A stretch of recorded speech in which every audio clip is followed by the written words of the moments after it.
అదే RTV app వార్తల్ని క్షణాల్లో చదివే అవకాశం ఉంటుంది. ఒక న్యూస్ పేపర్, ఒక టెలివిజన్ ఛానల్ మీ చేతుల్లో ఎప్పుడూ ఉంటాయి.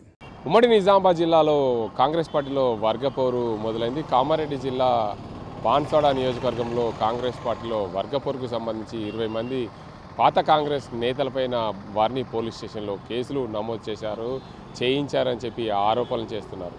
ఏదైతే బాన్స్వాడ నియోజకవర్గంలో ప్రస్తుత ఎమ్మెల్యే, మాజీ మంత్రి, మాజీ స్పీకర్ పోచారం శ్రీనివాసరెడ్డి అనుచర గణమంతా కూడా మరో వర్గం పైన దాడి చేస్తూ మా పైన కేసులు నమోదు చేశారని చెప్పి జిల్లా ఇన్ఛార్జి మంత్రి జూపల్లి కృష్ణారావుకు వినతి పత్రం ఇచ్చిన పరిస్థితి నెలకొంది. ఏదైతే బాన్స్వాడ నియోజకవర్గంలో పోచారం శ్రీనివాసరెడ్డి వర్సెస్ అదేవిధంగా ఏనుగు రవీందర్ రెడ్డి అనే విధంగా కాంగ్రెస్ పార్టీ అక్కడ నడుస్తుంది. అందులో భాగంగానే ఏనుగు రవీందర్ రెడ్డి ఎల్లారెడ్డి ఇన్ఛార్జిగా ఉన్న నేపథ్యంలో అక్కడ పాత కాంగ్రెస్ నేతలంతా కూడా ఏదైతే కాంగ్రెస్ పార్టీకి సంబంధించిన ఇన్ఛార్జిగా కొనసాగిన నేపథ్యంలో ఆయనకు మద్దతు తెలిపారు. ఎల్లారెడ్డికి గతంలో ఏనుగు రవీందర్ రెడ్డి బాన్స్వాడ నుండి పోటీ చేసిన క్రమంలో అక్కడ కాంగ్రెస్ పార్టీ అంతా కూడా ఆయన వెంట ఉన్న నేపథ్యంలో వారిపైన కేసులు నమోదు చేయించారని చెప్పి ఆరోపణలు చేస్తూ ఆయన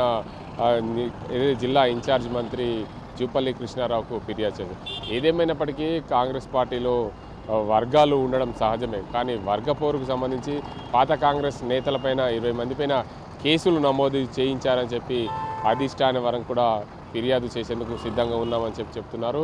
మొత్తానికి బాన్స్వాడ నియోజకవర్గంలో కాంగ్రెస్ పార్టీలో లుకలుకలు మొదలయ్యాయని చెప్పచ్చు. ఇప్పటికే పోచారం శ్రీనివాసరెడ్డి బీఆర్ఎస్ పార్టీ నుంచి గెలిచిన తర్వాత కాంగ్రెస్ పార్టీలో జాయిన్ అయ్యారు. జాయిన్ అయిన నేపథ్యంలో ఇప్పటికే కాంగ్రెస్ పార్టీకి సంబంధించి ఏదైతే బీఆర్ఎస్ పార్టీ నుంచి కాంగ్రెస్ పార్టీలో జాయిన్ అయిన నేతలందరూ కూడా అనర్హత వేటు వేయాలనే సుప్రీంకోర్టు తీర్పు మేరకు అందరూ కూడా మరో ఇబ్బందులు పడే అవకాశం ఉన్న నేపథ్యంలో ఇప్పటికే కాంగ్రెస్ పార్టీ వర్గపోరుకు సంబంధించి చూసుకుంటే ఇటు సీఎం రేవంత్ రెడ్డి కూడా పోచారం శ్రీనివాసరెడ్డికి మద్దతు తెలుపుతున్నారనే కోణంలో కూడా వీరు కొంతమంది ఆరోపణలు చేస్తున్నారు.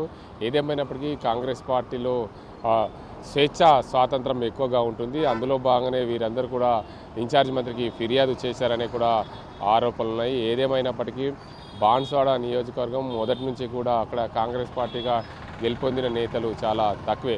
అప్పట్లో కాంగ్రెస్ పార్టీ నుంచి పోటీ చేసి గెలుపొందారు బాజిరెడ్డి గోవర్ధన్. దాని తర్వాత బాన్స్వాడలో ఎవరు కూడా గెలుపొందిన పరిస్థితి లేదు. దానికంటే ముందు కూడా కాంగ్రెస్ పార్టీలో కొంతమంది నేతలే గెలుపొందారు. కానీ ఎప్పటి నుండో ఆ ప్రాంతంలో ప్రాతినిధ్యం వహిస్తున్నారు పోచారం శ్రీనివాసరెడ్డి. పోచారం శ్రీనివాసరెడ్డికి తిరుగులేని నేతగా అక్కడ ఉన్నారు. కానీ ఇటీవల కాలంలో పూర్తిగా బీఆర్ఎస్ పార్టీ నుంచి కాంగ్రెస్ పార్టీలో జాయిన్ అయిన నేపథ్యంలో బీఆర్ఎస్ పార్టీ కార్యకర్తలందరూ కూడా కాంగ్రెస్ పార్టీలోకి జాయిన్ కావడంతో కాంగ్రెస్ పార్టీలో పాత కాంగ్రెస్ నేతలు మమ్మల్ని పట్టించుకోవడం లేదు పోచారం శ్రీనివాసరెడ్డి అని ఆరోపణలు చేస్తూ మా పైన కేసులు నమోదు చేయించారని ఇన్ఛార్జ్ మంత్రికి ఫిర్యాదు చేసిన నేపథ్యంలో ఏనుగు రవీందర్ రెడ్డి స్వయంగా ఉండి వారందరినీ కూడా తీసుకెళ్లి ఇన్ఛార్జ్ మంత్రిని కలిపియడం, మా పైన కేసులు నమోదాయని చెప్పి ఎఫ్ఐఆర్లు కూడా చూపెట్టిన పరిస్థితి నెలకొంది. ఇది ఇక్కడ పరిస్థితి. కెమెరా సజిన్తో గంగారెడ్డి, ఆర్టీవీ నిజామాబాద్. మరిన్ని వీడియోస్ కోసం ఛానల్ ని సబ్స్క్రైబ్ చేయండి. లేటెస్ట్ అప్డేట్స్ కోసం వాట్సాప్ ఛానల్ ని ఫాలో చేయండి. అండ్ లింక్ డిస్క్రిప్షన్ లో ఉంది.